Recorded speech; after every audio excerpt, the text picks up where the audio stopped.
When you think about Zion Williamson, you think about a cat that either is going to eat his way out the league or just doesn't care. All the problems you hear about modern day athletes, he's almost like the face of it all. Remember, people used to always, some people make jokes about Shaq when he got bigger, but Shaq did stay in shape. And Shaq did have a career that a lot of people would love to have.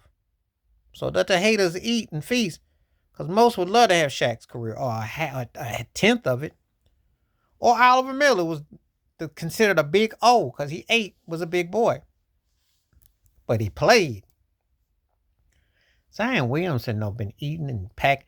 He had that NBA, what is it, like the, I don't know, the ninth seed tournament thing against the Lakers. He looked good in that game.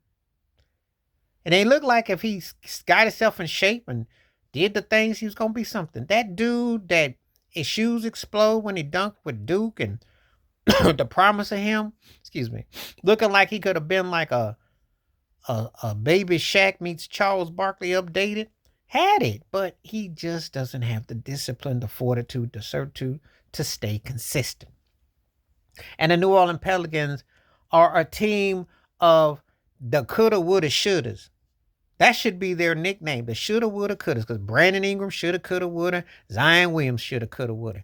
Everybody come out of there, they're just not good for your mental psyche. I don't know if there's a voodoo going on, Zydeco party night, the food. I don't know what's going on, but something cats don't come out of there. Anthony Davis was from there, and he ain't really played there, and he ain't really, you know how that's going. And Boogie Cousins, you don't get it. Cats just don't fly right there. And Zion's case is really depressing and deplorable because he represents a lot of problems with people in the league who just look down and say, I can't watch this game. Cat don't really want to play, don't want to put the work in, don't really have the drive, don't have the determination to make a stance. You forget about him. Much as I always used to talk about Blake Griffin and some other guys who were hurt, injury prone, and you forgot about them, and this dude is gonna be forgotten. It's gonna because he gonna get labeled a bust. He should have had a head bust in Springfield, Massachusetts for NBA. He just gonna be considered a bust because he just didn't play. He ate his way out. He didn't keep himself in shape, and he didn't have the will and the drive, and it shows. It don't make no sense. There's injuries, and there's just being kind of lazy and shiftless and stiff. And you can get mad if you put with Zion. I will say it to his face because there's no excuse. If you're gonna play on a professional level and sign the kind of money you're gonna play for and represent, and if you want to get traded, you got to go about it in a better way than this. There's just no excuse for that half-heartedness of it. Not on a professional level. Not on a professional level.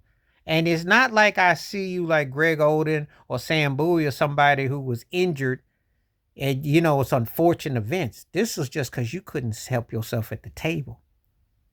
And you're just not really focused on the game.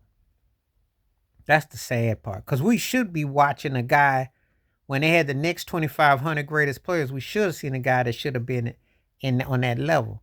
Not somebody when we do the top 10 guys that were bust or that we forgot about because they just didn't really care. That's the list he gets. Please like, subscribe, work on thoughts, comments, and I do respond. Thank you. Wash your hands. Keep your mind clear. Watch out for another hit. The membership. Stay safe. Stay blessed. Stay woke. Stay free. Stay true. And have more of expectations because this is just a shame. This guy should have been on one of